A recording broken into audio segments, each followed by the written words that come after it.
नमस्कार, सुजस बुलेटिन में आपका स्वागत है। मैं हूं आपके साथ अश्विनी सिरोही। एक नजर हेडलाइंस पर। राजस्थान बार काउंसिल ने बजट में 7 करोड़ 50 लाख रुपए के प्रावधान के लिए जताया आभार। मुख्यमंत्री ने कहा, अधिवक्ता हमारी न्याय प्रणाली का अभिन्न अंग। पंडित दीनदयाल उपाध्याय अंत्योदय संबल पखवाड़े के तहत लगाए जा रहे शिविरों में आमजन को मिल रही राहत। योजनाओं का लाभ मिलने से चेहरों पर खिली मुस्कान। ऊर्जा मंत्री ने कहा, प्रसारण तंत्र का विकास कर राजस्थान को बनाएंगे पावर हब। 1.5 साल में 44 नए जीएसएस स्थापित हुए। मुख्यमंत्री श्री भजनलाल शर्मा ने कहा कि अधिवक्ता हमारी न्याय प्रणाली का अभिन्न अंग हैं। उनकी सेवा और समर्पण ने भारतीय न्याय व्यवस्था को नए आयाम प्रदान किए हैं।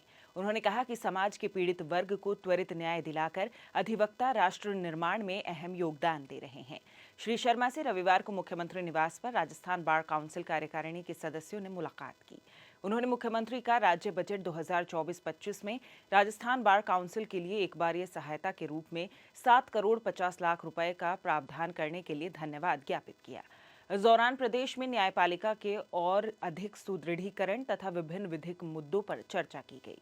इस अवसर पर मुख्यमंत्री ने कहा कि बार काउंसिल ऑफ राजस्थान कानूनी सुधारों को क्रियान्वित करने, विधि शिक्षा और विधिक सहायता जैसे अन्य महत्वपूर्ण सराहनीय कार्य कर प्रदेश की न्यायिक व्यवस्था में बड़ा योगदान दे रही है। श्री शर्मा ने कहा कि राज्य सरकार प्रदेश की अदालतों में चरणबद्ध रूप से सुविधाओं का विस्तार कर रही है। मुख्यमंत्री ने कहा कि अधिवक्ता समाज को सकारात्मक दिशा देने में महत्वपूर्ण भूमिका निभा सकते हैं। श्री शर्मा ने कहा कि अधिवक्ताओं को अपने व्यस्त समय में से कुछ समय निकालकर सामाजिक सरोकारों से जुड़ना चाहिए। पंडित दीनदयाल उपाध्याय अंत्योदय संबल पखवाड़े के तहत आयोजित शिविरों में ग्रामीणों की वर्षों से लंबित समस्याओं का समाधान होते देखा जा रहा है। शिविरों में चिकित्सा, सामाजिक सुरक्षा, बिजली, पंचायती राज, राजस्व एवं नगर विकास सहित विभिन्न विभागों द्वारा सेवाएं प्रदान की जा रही हैं।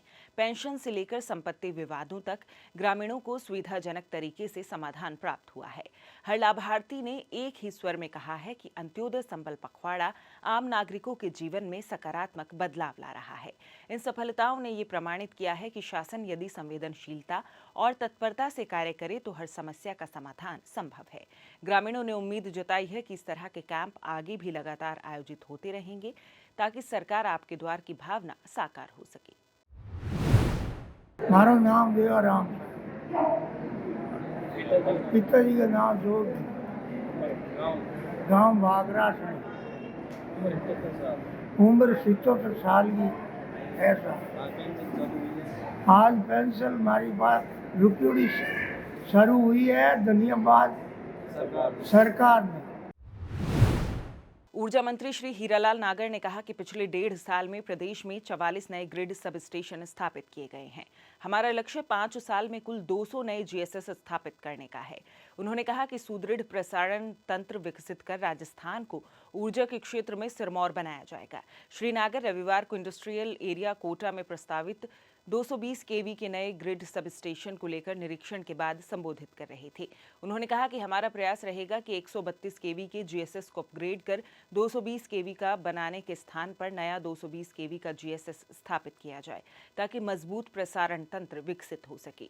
उन्होंने कहा कि आने वाले समय में प्रदेश में बिजली की कोई कमी नहीं रहेगी। मुख्यमंत्री का विजन है कि 2027 से पहले सभी किसानों को दिन में बिजली उपलब्ध हो।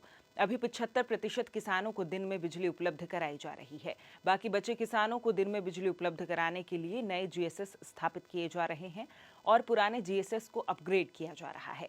श्री नागर ने कहा कि पिछले 1.5 साल में सौर एवं पवन ऊर्जा के क्षेत्र में भी काफी काम हुआ है। सौर एवं पवन ऊर्जा की क्षमता में वृद्धि से पीक आवर्स में मांग पूरी करने में मदद मिलेगी, साथ ही सस्ती और पर्याप्त बिजली उपलब्ध हो सकेगी। उन्होंने कहा कि एनटीपीसी एवं कोल इंडिया जैसे केंद्रीय उपक्रमों के साथ 2060 करोड़ रुपए के एमओयू हुए हैं। मुख्यमंत्री श्री भजनलाल शर्मा के नेतृत्व में आने वाले समय में राजस्थान पावर हब के रूप में जाना जाएगा। इस अवसर पर ऊर्जा मंत्री ने पौधारोपण भी किया। सुजस बुलेटिन में फिलहाल के लिए इतना ही। फिर होगी आपसे मुलाकात, तब तक के लिए नमस्कार।